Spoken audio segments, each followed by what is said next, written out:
18 horas. Notícias de Manaus, Amazonas, Brasil e do mundo. Agora na Mix. Muito bem, são 6 horas em ponto em Manaus. Muito boa noite para você. Está em 100,7 para você que está ligado aí, hein? O melhor mix do Brasil é aqui. Vamos juntos até às 7 da noite, começando mais uma edição do 18 horas. Hoje, sexta-feira, 7 de fevereiro de 2020. Carlos Júnior, Karime Leão e Cid Soares, né? Nós estamos aqui, não é isso? Cid, Karime, o M. Luciano, né? Cadê o Paulo Castro falando nisso? Tá Paulo chegando, Castro tá tratando dos assuntos. Tá tratando de assuntos editoriais. O Graciano, quando ele fecha o programa dele, ele fala de um tal de M. Lucivaldo. Quem é esse M. Lucivaldo? Quem será M. Lucivaldo? O Graciano tanto fala, hein? Não sei. Tudo bem, Karime Leão? Boa noite, meu amor. Tudo ótimo e maravilhoso. Muito boa noite pra você que acompanha a programação aqui da Rádio Mix. Estamos juntos até às 7 da noite, aqui no programa 18 horas. Uma boa noite, um beijo especial pra você que nos acompanha pelo aplicativo Mano. Sexta-feira. Boa noite, Cid. Sextou, né? Sextou, ela tá feliz e tal, mas tava chorando aqui agora há pouco. Tava chorando. Que pegou uma facada de 30 mil pra trazer as coisas dela do Rio. Não, mas eu não paguei. Lógico que não pode. Lógico que não, por isso que eu me desfiz Fala comigo, tudo rapaz. que eu tinha lá e comprei tudo novo. Eu tô Conheço falando um cara que é a terceira... que faz isso por um preço especialíssimo. Ah, não deve ser coisa boa, né? Eu fiquei feliz que eu vou ganhar pratos. Mas vai ganhar pratos. Notícia bem aleatória. Essa é boa, né? Tem falcatrua aí, né? Não, gente, a questão que a gente estava conversando aqui, que montar uma casa é cara. Aí, como eu já morei em vários lugares, eu já montei várias casas e tive que me desfazer, né? Que é uma peninha. Agora você ela mora na Oca. Você compra tudo combinandinho, você vai montando aos poucos e depois, enfim. Mas vida que segue, vambora. Tudo bem, Karime Leão? Dá licença que o Paulo Castro chegou. Eu gostaria de dar o meu boa noite para o Paulo Castro, que é o cara do conteúdo, o cara responsável pelo 18 horas aqui na Mix Você FM. passa muito conteúdo pra esse rapaz? Tô na área, Não cara. é isso, meu querido? Karime, Pode crer. Ouvinte da Mix. Não é fraco, não. Antônio aqui, rapaz. Olha, eu tô com uma foi logo fuleiragem fazer hoje visita bem ao- representado. É o 18 horas. M. Lucivaldo, é com você agora, meu querido. Pois é, a galera aí que tá acompanhando 18 horas pelo melhor aplicativo do Brasil, aplicativo Mano, tá concorrendo ingressos para a melhor banda do Brasil, banda da Mix. A Karime vai estar lá toda trabalhada na Com purpurina. certeza. Toda trabalhada Né? no dourado, na purpurina. Tô curioso por esse dia. Olha só, eu tô uma notícia aqui pra vocês. Vocês sabiam que no Brasil algumas cidades reduzem em até 50% o IPTU para quem adota um cachorrinho Oba. ou planta alguma árvore? Nossa, Olha só, eu tenho uma samambaia lá em casa. Será que eu ganho algum Vale. desconto, alguma coisa? mereci, eu tenho um bom Se ela estiver viva, Olha só, e se você for morador de Quinta do Sol, lá no Paraná, por exemplo, e adotar um cachorrinho de rua, você pode receber de 30% a 50% de desconto. Nossa. E se você plantar uma jabuticabeira, ganha um desconto de até 25% lá em Sabará, na cidade de Minas Gerais. Gente, mas é muito específico essa, uma Lá em jabuticabeira, Sabará. né? E aqui, Partiu Manaus, Sabará. Aí o Carlão Se tem você essa plantar um pé de informação, tucumã, né? como é que é? Não entendi. Tava aqui. Segundo o site da prefeitura, lá o Carlão tem essa Irunepé. informação. Olha, a aqui única em coisa que eu tô Manaus. podendo Ah, tá plantar é um certo. pé de alface. Qualquer Pé de coisa. alface. Será que eu ganho algum Bom, desconto? de qualquer forma, eu acho legal, né? Que Bacana, Ali pode ser perto da Vila pra... Militar, se você plantar um pé de tucumã, você ganha 10% de desconto Tá bom, né? no seu fuzil. Que isso? Bom, mas né? Que horror, coisa aleatória. Bom, mas seja aí para incentivar o turismo, né? A adoção de animais ou até restaurar o centro histórico, cidades brasileiras adotam diferentes descontos ou isenções de impostos municipais para os seus moradores. Em Fortaleza e Maceió, por exemplo, as prefeituras, elas oferecem isenção total no IPTU para ex-combatentes da Segunda Guerra Mundial. Tá aí, Muito interessante. digno. Bacana isso, hein? Olha, lá em Goiânia, eu passei um tempo por lá, a prefeitura sancionou em janeiro, desde desse ano, né? Uma lei que pretende restaurar o visual tradicional da região central da cidade, inspirada na Art Deco parisiense dos anos 1930.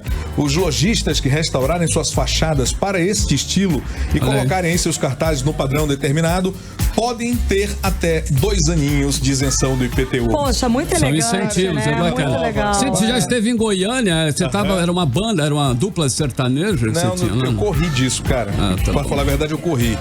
né? Bacana. Continuando aí, olha só, de acordo com o site da Prefeitura de Manaus, aqui existe a isenção e remissão, que é o perdão do IPTU para pessoas de baixa renda. Opa! Olha aí, bacana. E acrescenta aí em 5 anos o benefício concedido aos contribuintes cadastrados no programa Bolsa Família. E outra, com a mesma prorrogação de prazo para quem adquiriu imóvel pelo programa Minha Casa Minha Vida. E os benefícios de isenção e remissão se estendem também para pessoas vítimas de calamidades. Isso tudo aqui em Manaus. My House, My Life. Muito São que bem. boas. 6h05 em Manaus. Boa noite para você em 100,7. Sexta-feira, né? Simplesmente sexta-feira, dia 7 de fevereiro de 2020. Nós vamos juntos com você até às 7 da noite, aqui no melhor Mix do Brasil. 18 horas. Bom, e o coronavírus, hein, pessoal? O coronavírus está paralisando as linhas de produção na China e, com isso, já afeta a indústria eletroeletrônica brasileira. Repercutiu aqui já, hein?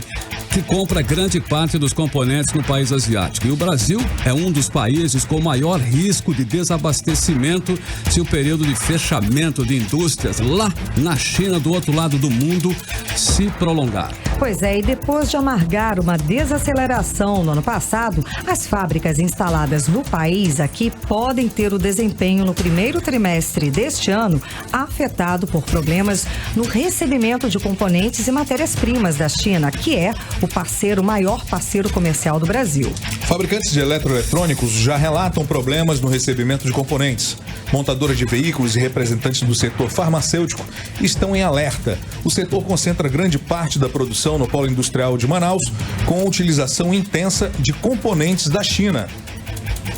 Muito bem, 6h06. E continuando, a pesquisa mostra ainda que 22% dos associados que participaram do levantamento disseram que devem paralisar a produção em algum momento nas próximas semanas por falta de componentes. Isso é grave, hein? Essa situação foi observada principalmente entre as fabricantes de produtos de tecnologia da informação, olha só, como celulares, computadores. A pesquisa foi realizada no dia 5 de fevereiro de 2020, com a participação de cerca de 50 indústrias das diversas áreas do setor eletroeletrônico. Pois é, Carlão. Um levantamento da Associação Brasileira de Fabricantes de Produtos Eletroeletrônicos, como celulares e TVs, aponta que 52% do setor já tiveram algum problema no recebimento de materiais vindos lá da China. Pois é, e só para se ter uma ideia da dependência aqui da indústria brasileira, a China é a principal origem das importações de componentes do Brasil, totalizando 7,5 bilhões de dólares em 2019, o que representa 42% do total. É importante destacar também que os demais países da Ásia foram responsáveis por 38% das importações de componentes elétricos e eletrônicos em 2019. Portanto, a região total da Ásia representou 80% da origem dos componentes elétricos e eletrônicos do país. E o número de mortes confirmadas na China pelo novo coronavírus subiu para 630, após 69 pessoas morrerem na região de Hubei, fortemente atingida por esta epidemia. Ao todo, já são mais de 30 mil pessoas infectadas só na China. No Brasil, não temos casos confirmados ainda, e o número de suspeitos caiu de 11% para 9% aqui no Brasil. São 6h08 em Manaus. 9 casos. 9 casos. 9% eu falei, né? Tava no embalo. Então caiu de 11 para 9 casos. Obrigado, meu diretor.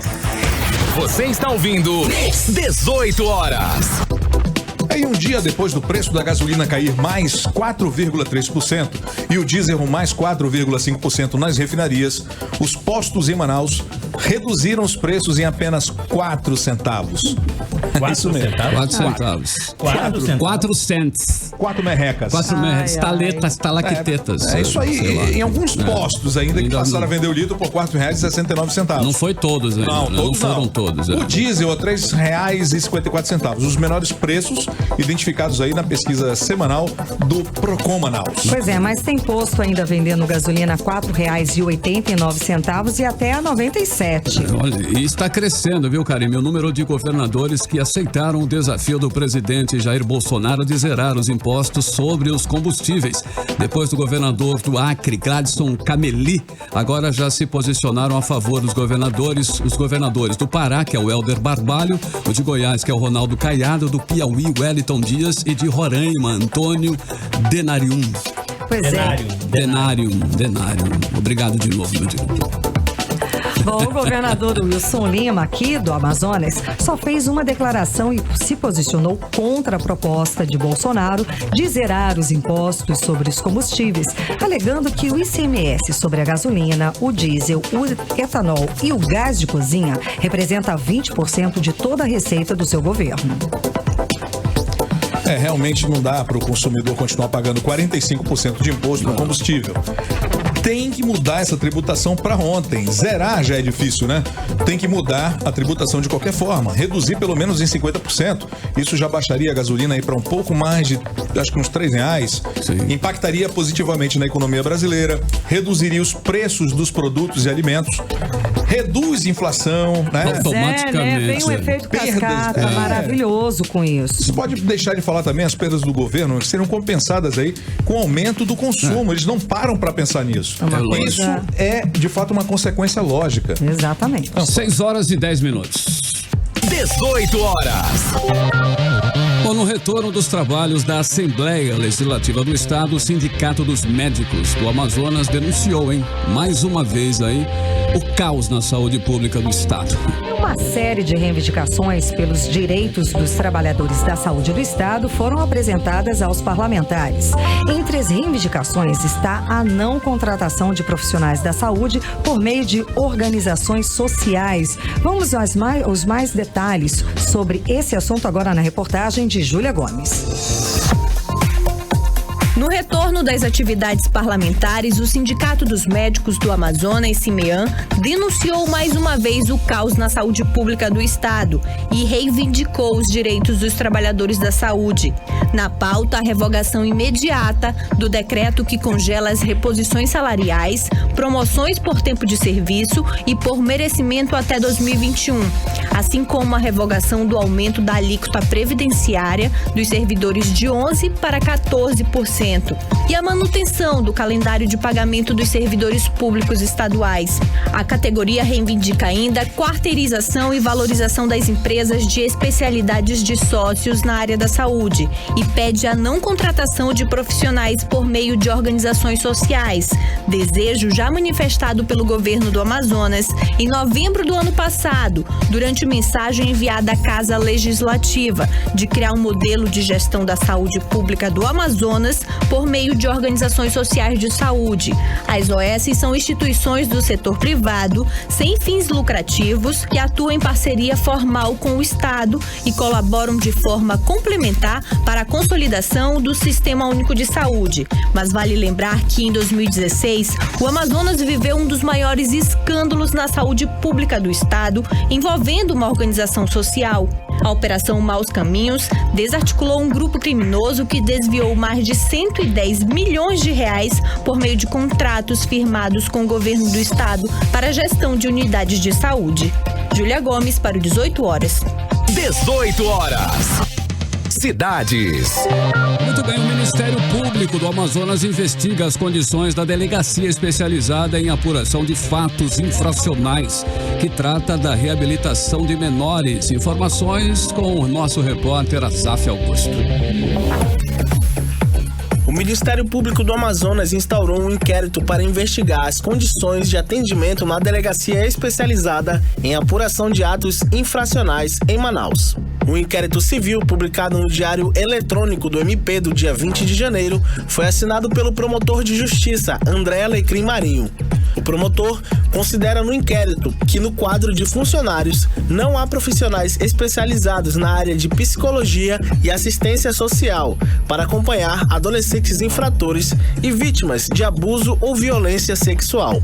O promotor também cita o Estatuto da Criança e do Adolescente e diz que deve haver articulação e integração operacional entre a autoridade policial e a rede de proteção à criança e ao adolescente, para que os profissionais especializados realizem uma avaliação preliminar junto ao adolescente e sua família, com orientação ou conscientização dos pais ou responsável sobre a necessidade da sua participação no processo de ressocializar, assim como no atendimento à vítima menor de idade.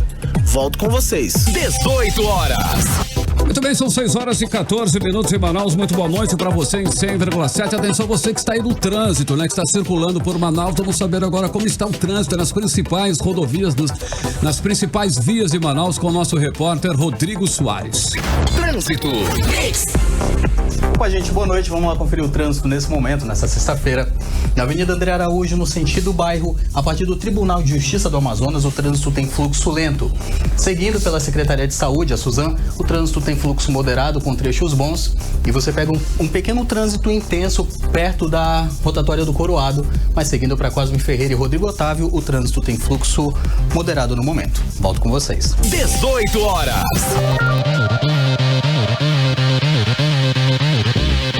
Pois é, vamos agora então saber como é que vai estar o tempo, né? Com a nossa garota do tempo. Tem uma vinheta aí, Carlão? Muito bem, 6 horas e 15 minutos, o tempo, né? Bacana. Karime Leão na área. Previsão do tempo. Bom, e segundo informações do Clima Tempo, a mínima prevista para essa noite é de 23 graus e a máxima de 32 graus. Não há previsão de chuva, apesar aí desse tempo que se formou no fim da tarde de hoje, horrível, né? A umidade relativa do ar é de 79%. 6 horas e 16 minutos, boa noite para você em 100,7, a sintonia certa, o melhor mix do Brasil é aqui, hein? 18 horas. Bom, e se você pensa aí em curtir o carnaval e tem em casa um filho com menos de 5 anos e pensa, tá aí programando, arrumando fantasia para levar a meninada para curtir a folia, presta bem atenção, porque a Justiça do Amazonas proibiu que crianças menores de 5 anos participem de desfile das escolas de samba e também do Carnaboi.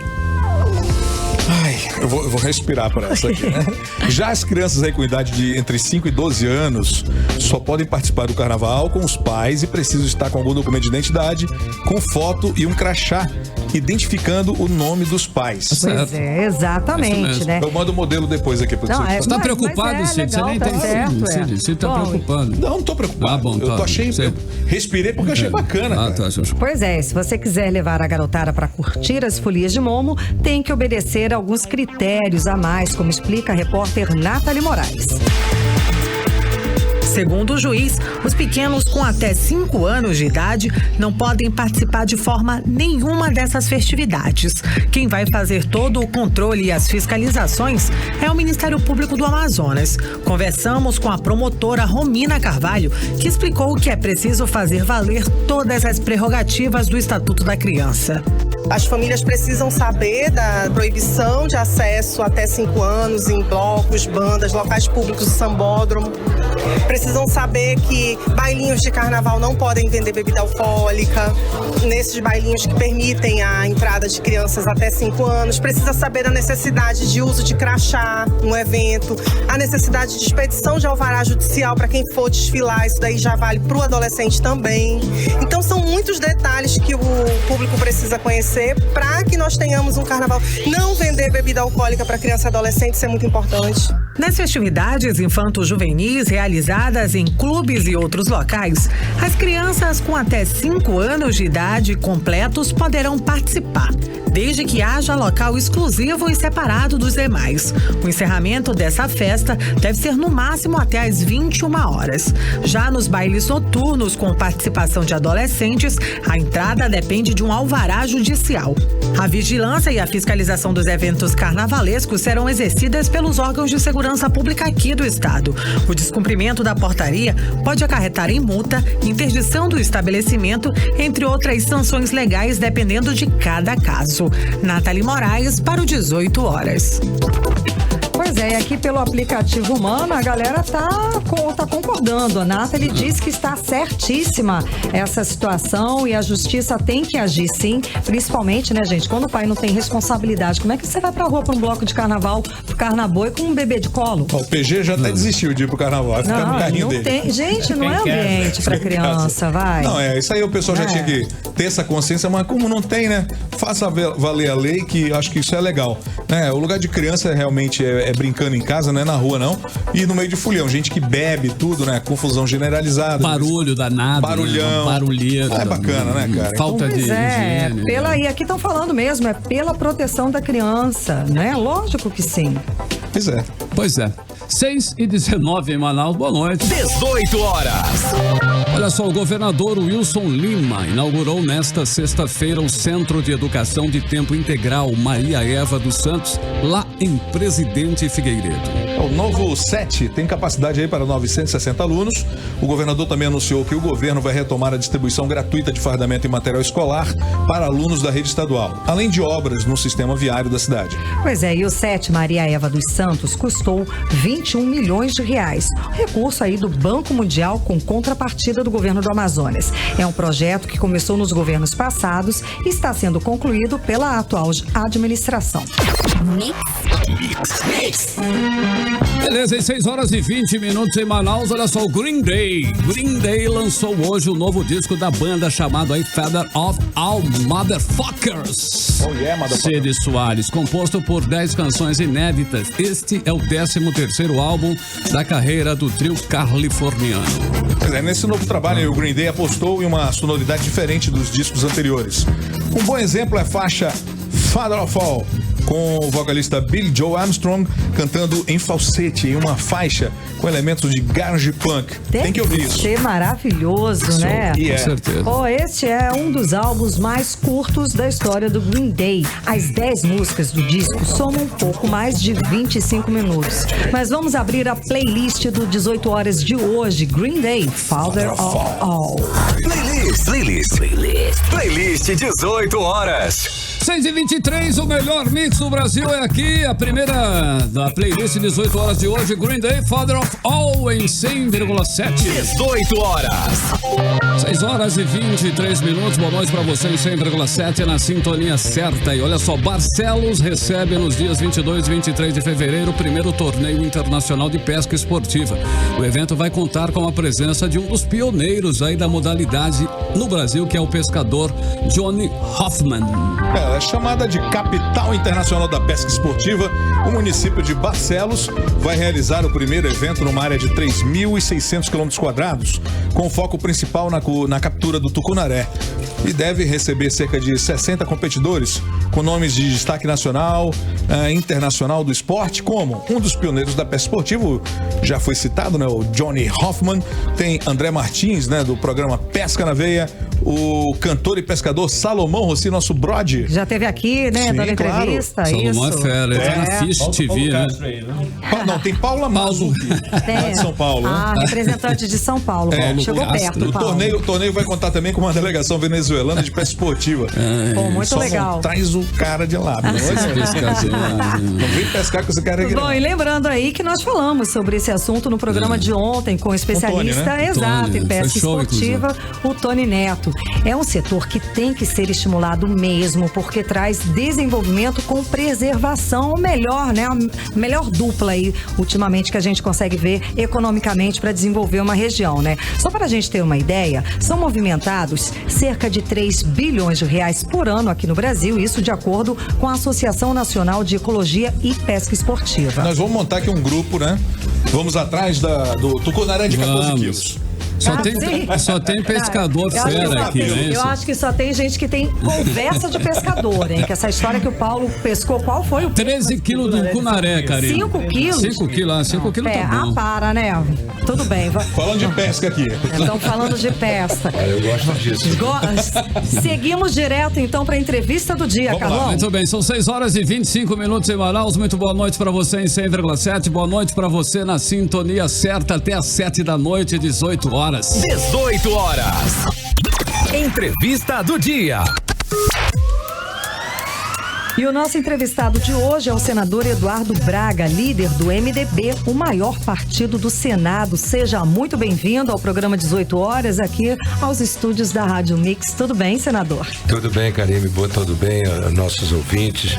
Um abraço ao Paulo Castro, ao Cid, ao Carlão, a todos, enfim. Quero dar um abraço também no Armandinho, com quem conversei ainda há pouco, mas dizer da minha satisfação de estar mais uma vez aqui e cumprimentar o programa pelo sucesso e pela, vamos dizer assim, renovação no estilo e na forma de jornalismo. Parabéns. Muito obrigada. Obrigado. Tá vendo? Nosso editor-chefe, Paulo Castro, Paulo, e nosso editor executivo, Sérgio Bartolo, e o diretor-geral, Armando Mendes. Exatamente. Não é?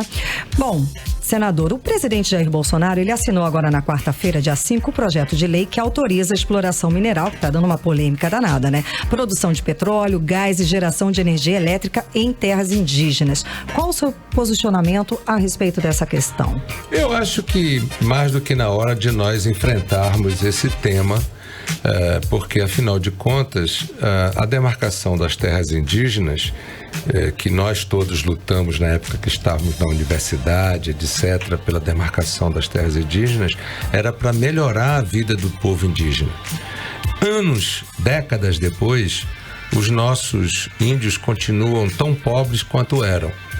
Agora, o que nós não podemos também é, no afã de darmos uma política econômica às terras indígenas, destruir a cultura, destruir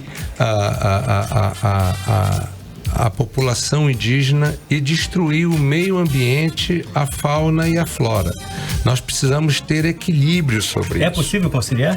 Eu acho que sim, eu acho que é possível a gente ter uma política de desenvolvimento sustentável em que, usando a tecnologia atual, nós possamos ter acesso à mineração, mas não pode ser uma mineração depredadora, destruidora, agressiva, voraz. Ela precisa ser uma mineração equilibrada, ela precisa ter regulação, ela precisa ter moderação. É aquele ditado, nem tanto nem tão pouco. Hoje, os povos indígenas estão sem alternativa econômica e muitos deles tendo graves problemas. Por outro lado, nós não podemos, no afã de dar uma alternativa econômica aos povos indígenas, destruir tudo que preservamos até agora. Então, ter equilíbrio é fundamental. Hoje, a SBPC, no INPA, fez uma audiência pública com os povos indígenas e eles se manifestaram. Muitos deles se manifestaram. A maior queixa de todas é que eles não foram ouvidos. Não é? Mas o projeto de lei prevê isso. O projeto de lei, ao encaminhar para o Congresso, abre espaço para que todos sejam ouvidos. O caso dos Valmiri-Atuari é um exemplo disso? Eu acho que o caso dos Valmiri-Atuaris, o que acontece? É um bom exemplo a ser citado. Por quê? Porque Balbina é uma hidrelétrica dentro de terras indígenas e paga por isso. Por outro lado, nós queremos passar com um linhão sobre as terras do Vaimiris para tirar Roraima do isolamento e parar de queimar óleo diesel para gerar energia elétrica em Roraima, e lamentavelmente não conseguimos um entendimento com a FUNAI.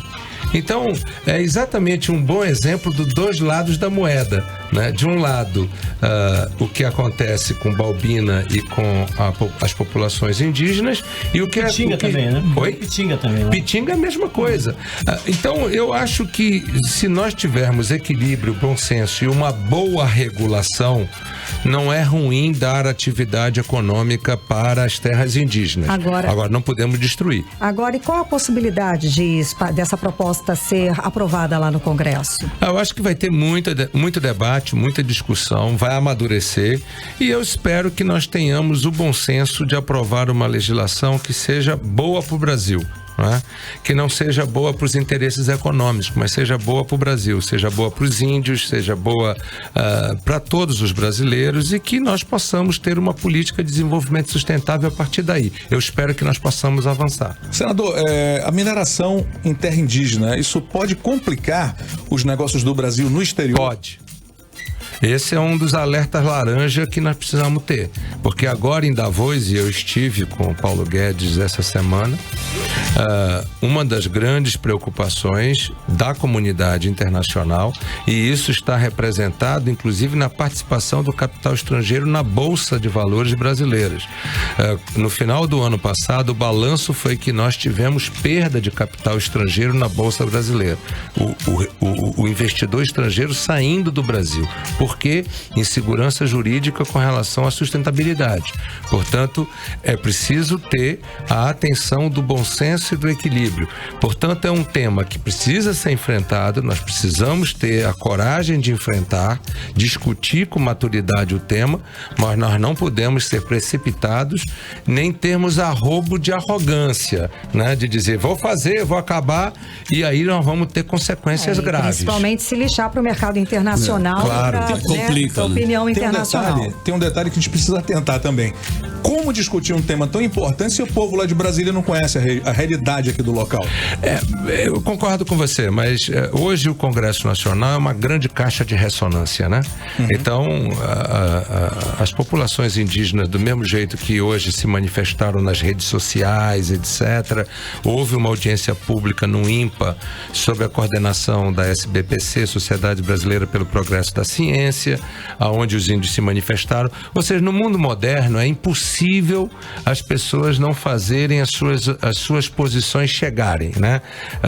Principalmente por um governo que é antenado nas mídias sociais. Então, eu acho que o mérito da propositura é que ela traz para o debate um tema que é um tema necessário, que é um tema polêmico, que é um tema que envolve soberania nacional, envolve questões sociológicas, antropólogas, ambientais, etc., mas que São Gabriel, por exemplo, elegeu o atual prefeito de São Gabriel, o Curubão, como ele é conhecido, com um discurso de que ele abriria. Olha lá, ele não teria competência para fazê-lo, mas ele, como candidato a prefeito, prometia o quê? Garimpo em terra indígena. E os índios elegeram ele prefeito de São Gabriel. Por quê? Porque os índios estão cansados de viver em cima da riqueza pobres. Sem poder usufruir. Pobres, eles vivem em cima da riqueza pobres. Agora, qual é o grande mistério de tudo isso? Qual é o grande segredo de tudo isso? É a gente transformar essa riqueza em desenvolvimento sustentável e não a destruição dessas terras. Não fazer desse garimpo uma nova Serra Pelada em pleno século XXI. Só tira e não repõe, né? Só tira e não repõe. Tem que ter, Carlão, esse sentimento de responsabilidade ambiental, social, econômica, não é?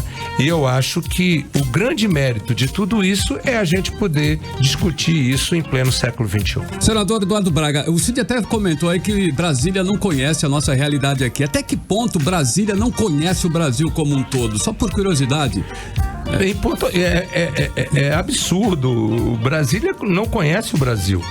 Agora, o Brasil conhece Brasília, né? Pois é isso. Então, como o Brasil conhece Brasília, eu não tenho dúvida que em pleno mundo da internet, do WhatsApp, do Instagram, vocês aqui na rádio Mix, da outra vez eu chamei de novidade, viu como eu aprendi? Não, imagina, mas é novidade. Eu sei, mas é que no outro dia, quando eu saí, alguém chegou comigo e disse assim, pô, tu tá velho mesmo, tu chamou de novidade, já é Mix. Estamos todos, porque todos aqui trabalhamos em novidade. O que eu quero dizer é que no mundo atual, e Brasília não deixou de entrar no mundo atual com alguma defasagem, mas entrou globalizado, as informações chegam.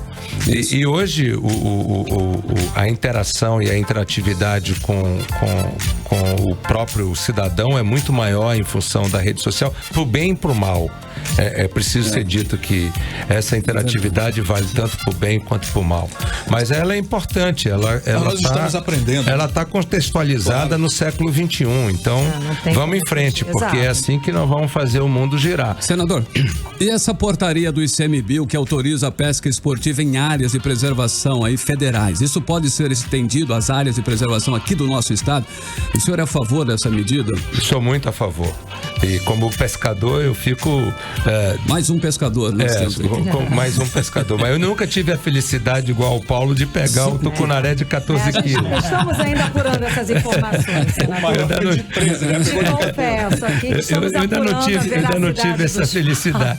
Mas, de novo, o bom senso e a responsabilidade.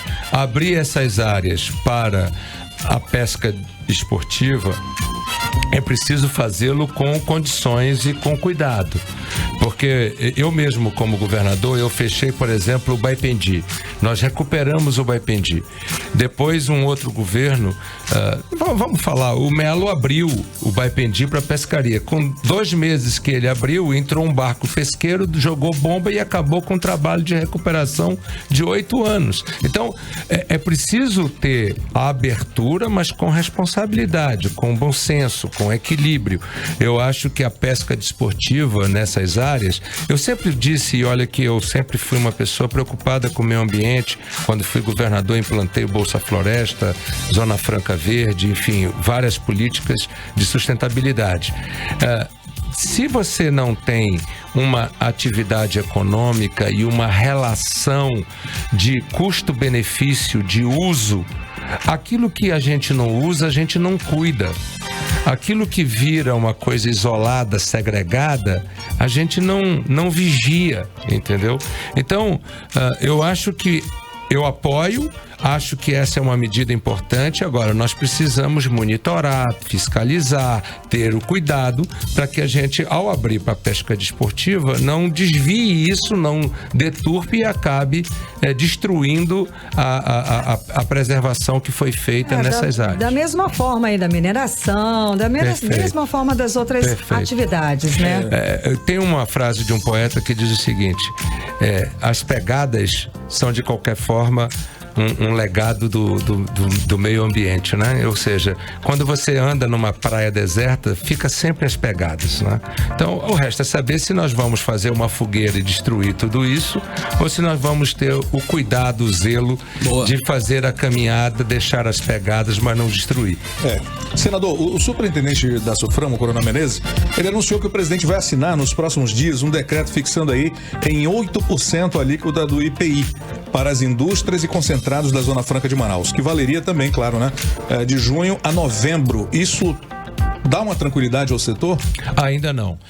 Eu espero que seja assinado na próxima semana um decreto, mas que seja um decreto de 8%, que exija a contrapartida da indústria, que é uma indústria poderosa, a indústria do concentrado, em, por exemplo, sucos regionais, em investimento no interior e na capital, que aumente o arranjo produtivo, mas que traga segurança jurídica e segurança de perspectiva de curto, médio e longo prazo para a Zona Franca. E o volume de empregos, eles não podiam gerar mais ainda? Pode. Imagina, se eles fizerem investimentos para fazer suco, por exemplo, de camu-camu e colocar isso dentro da estrutura do Suco Mais ou da Vale, ou etc. Vale não a Vale do Rio Doce, a Vale do suco, da Coca-Cola. Né? Você imagina quantos empregos nós não vamos gerar, tanto no interior quanto na capital. Agora, um projeto só de 5 meses também, né? Não, isso não existe. Por isso é que eu estou dizendo, e com a justificativa de que isso vai entrar na reforma tributária, eu acho e eu espero que na semana que vem todos nós da bancada possamos ter uma conversa no decorrer da semana. Ainda hoje nós tivemos várias interações com o Ministério da Economia. Nós estamos esperançosos de que esse anúncio precipitado não se confirme na terça-feira, como a escadinha não está se confirmando, né? Porque aquela escadinha era um anúncio com data de morte marcada, anunciada, né? Era uma coisa que já dizia pro amazonense, acabou a Zona Franca. Então, nós estamos construindo, espero eu, uma solução com o governo federal de que possamos ter um decreto que traga segurança não só jurídica, repito, mas também uma segurança de perspectivas de investimento de curto, médio e longo prazo com contrapartida. Eu acho que essa indústria pode dar uma contrapartida muito maior com sucos regionais, com frutas regionais. Eu vou dar um exemplo da Jaioro aqui em Figueiredo. A Jaioro hoje, tanto no açúcar quanto no guaraná, ela gera 800 empregos permanentes e durante a colheita, durante a safra, ela gera mais 1.200 empregos. Então ela chega a produzir, no pico da safra, 2.000 empregos. Na média, ela produz 800 empregos em Figueiredo. Ou seja, a Jaioro está para Figueiredo, assim como a Motor Honda está para Manaus. Portanto, se nós exigirmos uma contrapartida de novos investimentos dessa indústria, nós podemos ter outros marcos relevantes no interior, seja com Guaraná, seja com... em vários, né? Rio Preto, que tem uma vocação de agroindústria, não é? Eu acho que tem muito que a gente pode explorar com uma empresa da dimensão da Coca-Cola, com uma empresa da dimensão da Ambev, com uma empresa da dimensão da ADM, que é uma empresa alemã que produz concentrado de bebida aqui, porque quando a gente fala em concentrado, só vem na cabeça Coca-Cola e Guaraná, mas não. E tem mais, tem concentrado de bebida aromatizado e não aromatizado, saborizado e não saborizado. Ou seja, há uma série de sabores que nós podemos ainda desenvolver. Eu creio que essa é uma indústria que pode introduzir de verdade aquilo que nós tanto queremos, que é a biodiversidade dentro da indústria da Zona Franca de Manaus. Do modelo Zona Franca, não é? Para isso, o governo federal precisaria fazer editais, fazer demandas de contrapartida para essas empresas. É o que eu espero, pelo menos. Agora, senador, voltando a falar então de Brasília, esse é um ano eleitoral, um ano de calendário curto, não é? Muito. Pois é. É possível votar alguma reforma até dezembro, como a reforma tributária? Eu acho que, bem, aí eu ia falar das outras reformas, fala mas das outras, então pode começar por vamos aí. lá. Eu acho que a primeira que vai acontecer é a dos fundos infraconstitucionais, que é importante, e nessa negociação desta semana, da bancada inclusive do MDB do Senado com o Ministério da Economia, estamos acertando um texto que vamos apresentar a emenda na semana que vem, em que o fluxo corrente de capital desses fundos vai ser dirigido para novos investimentos e não para pagamento de dívida pública. Isso, Paulo, vai ser importante porque nós vamos criar um mecanismo de investimento por 2 anos da ordem de 30 bilhões. É mais do que todo o investimento do ano de 2019 no governo federal. Em 2019 foram 18 bilhões de investimentos do governo federal no Brasil, e se a gente abrir nos fundos, e eu acho que os fundos conseguem, a PEC dos fundos consegue ser aprovada Senado e Câmara até julho, portanto vai ser um grande passo. A segunda PEC de reforma que eu acho que aprova no primeiro semestre é a questão da PEC emergencial, mas será aprovada, a meu juízo, com uma emenda que vai fazer um direito reverso do Pacto Federativo. O que quer dizer o direito reverso do Pacto Federativo? É exemplo da PEC 133, que trata da questão da previdência nos estados e municípios. Ou seja, você cria uma política nacional, mas o estado precisa aprovar nas assembleias para poder aderir. Se os estados aprovarem nas assembleias, ele pode aderir e trazer junto os municípios. Se um município não quiser participar, encaminha um projeto de lei para a Câmara Municipal e descola, mantendo, portanto, o Pacto Federativo e a autonomia dos entes federados. Isso criaria uma nova política emergencial fiscal no país. Isso equaciona, inclusive, um outro problema, que é a reforma administrativa, sem a qual nós não temos como dimensionar o Estado brasileiro, e sem dimensionar o Estado brasileiro, que reforma tributária faremos? Então, respondendo a sua pergunta... Exato. Sai ou não? Eu acho que sai. Eu fiquei muito bem impressionado com a participação do ministro Peluso na audiência pública da Câmara. E ele trouxe posições que a gente já conhecia, porque esse projeto, muita gente não fala, mas ele, em 2011, o senador Ricardo Ferraço apresentou um projeto de segunda instância inspirado no Peluso e num trabalho de uma comissão presidida pelo Peluso sobre prisão em segunda instância. Em 2011, o Senado tramita... É uma coisa nova. Então, eu fiquei curioso, e a reforma tributária? Pois é, então, como eu dizia, é porque o Paulo trouxe... ele atravessou. Ele trouxe já com a coisa da segunda instância, mas o que eu acho é o seguinte: definido então a reforma administrativa, definido a questão dos fundos, a emergencial, a reforma da tributária estaria sendo desenhada. Caso contrário, nós vamos ter uma guerra campal no Congresso, com os interesses de cada estado e de cada região não chegando a uma conta. E tem uma outra questão que eu venho dizendo. A União, de cada R$10 que são arrecadados no Brasil, a União fica com 7. Estados e municípios ficam com 3. Ora, não terá reforma tributária se a União não vier para a mesa de negociação. Entendi. E, portanto, eu acho que vai avançar, mas nós temos ainda uns entretantos e uns considerandos que precisarão ser antes da reforma tributária. Toda essa conversa antes, né, para se chegar.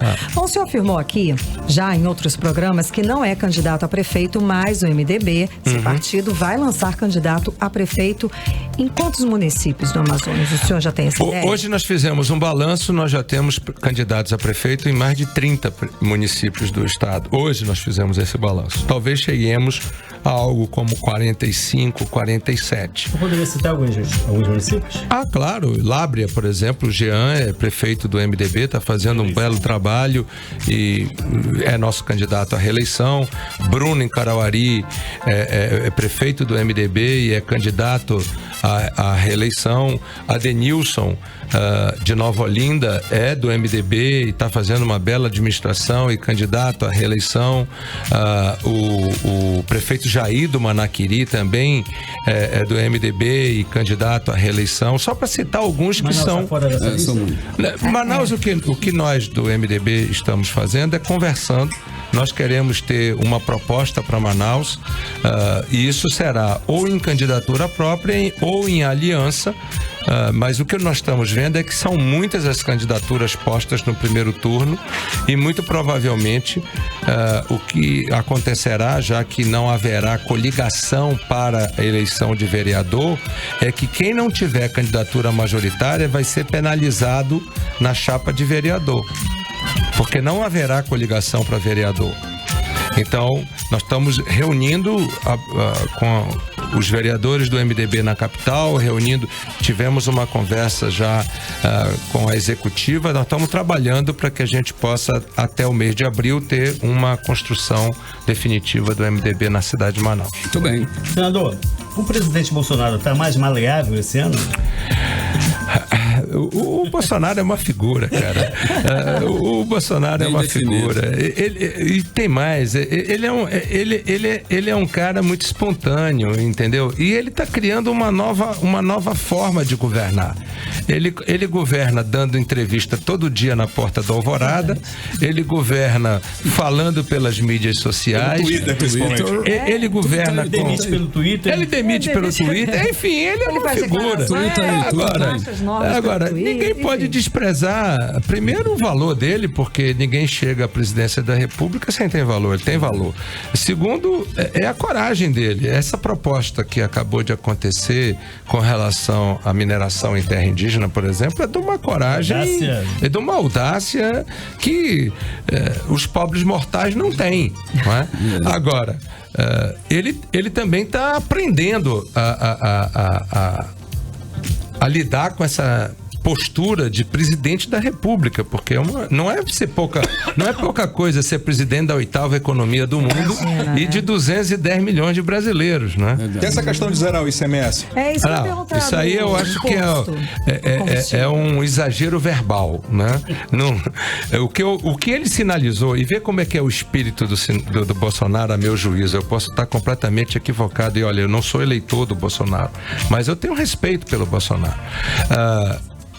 Ele acabou, do jeito dele, da forma dele, chamando a atenção de que a reforma tributária tem a ver com uma coisa chamada carga tributária. O povo brasileiro não aguenta mais pagar tanto imposto. E ele, mesmo sendo presidente da República, expressa isso com absoluta, vamos dizer, liberdade verbal, para não falar outra coisa. Para muitos, questão do orçamento, isso não permite. Não permite, mas pode-se fazer alguma coisa. Um exemplo, eu fui governador e o gás de cozinha era 1% de ICMS. Hoje, o gás de cozinha no Amazonas paga 25%. Então, eu provei, e nem por isso o Estado quebrou, nem por isso nós atrasamos e deixamos de pagar. Na sua época era 17%. 17%. Hoje é 25%. Hoje é 25%. Pois é, então, o que eu quero dizer é que zerar é um absurdo. Quer dizer, não é um absurdo. É impossível diante da realidade orçamentária e fiscal brasileira. Mas é possível diminuir. É possível ter bom senso. Hoje o brasileiro paga quase 60% do custo do derivado de petróleo, seja gás de cozinha, gasolina. Por que eu falo do gás de cozinha? Porque a gasolina, ela abastece a Ferrari de quem tem dinheiro e abastece a motocicleta 50 cilindradas de quem depende desta motocicleta para sobreviver com Uber Eats ou com iFood, tá certo? Então, a gasolina, ela está dos dois lados. Agora, o gás de cozinha é a diferença entre o fogão a lenha e um fogão a gás. Entre você ter uma qualidade de vida um pouco melhor e você voltar ao século XIX. Então, eu costumo, comprar. Eu acho que nós temos como desonerar, por exemplo, o gás de cozinha no Brasil. Nós temos como equilibrar melhor a tributação na gasolina, no óleo diesel, no querosene da aviação. Na aviação civil, o querosene pesa 25% da passagem brasileira em função do custo com combustível. A geração de energia, no modo geral, realmente influencia demais isso tudo, não é? As térmicas no Brasil são responsáveis por 25% a 30% da matriz energética, portanto também pesa na conta do na conta de energia elétrica, sim. O Brasil voltou a ter chuva, então é muito provável que a partir deste ano a conta de energia seja suavizada pelo impacto das hidrelétricas que desligam as térmicas. E há um novo leilão que aponta para a substituição nos próximos 2 anos das térmicas a óleo diesel e a óleo combustível por térmica a gás natural, o que também vai melhorar.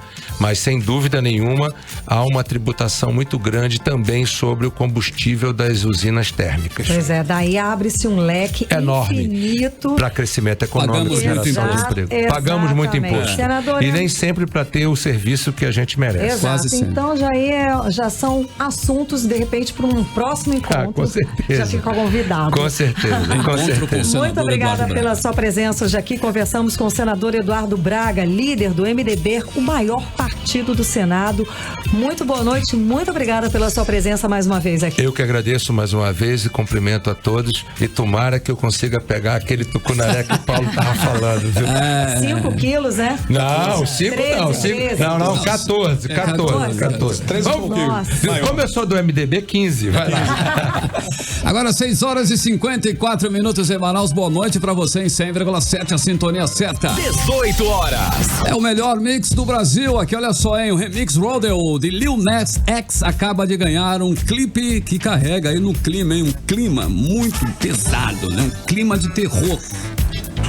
Ai, jura? Eu não vi essa versão. pesado. Você já viu, Cid? Anuncie, já fiquei curioso, vai. Anuncia que eu já vi. Então vamos lá. Lil Nas X, Nas Rodeo. Playlist 18 horas. Tudo bem, Karime Leão? Exatamente, hoje sexta-feira é dia da gente conferir aí os comentários do nosso editor executivo, Sérgio Bartolo. As eleições municipais de 2020 só ocorrerão em outubro, mas a contagem regressiva para o dia da votação já começou. Mais de 1.257.000 eleitores vão poder votar para escolher o futuro prefeito de Manaus. A responsabilidade é grande. Somos nós que vamos escolher, cada um com um voto.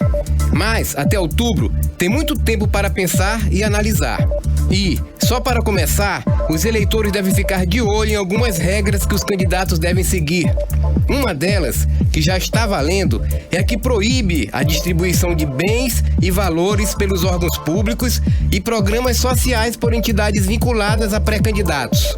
Então, é bom ficar atento e cobrar da Justiça Eleitoral ações contra candidatos que tentam enganar o eleitor, oferecendo favores com dinheiro público. Eleger um prefeito é uma escolha de extrema importância e, ao mesmo tempo, de grande responsabilidade. O futuro da cidade estará nas mãos de quem vencer a eleição.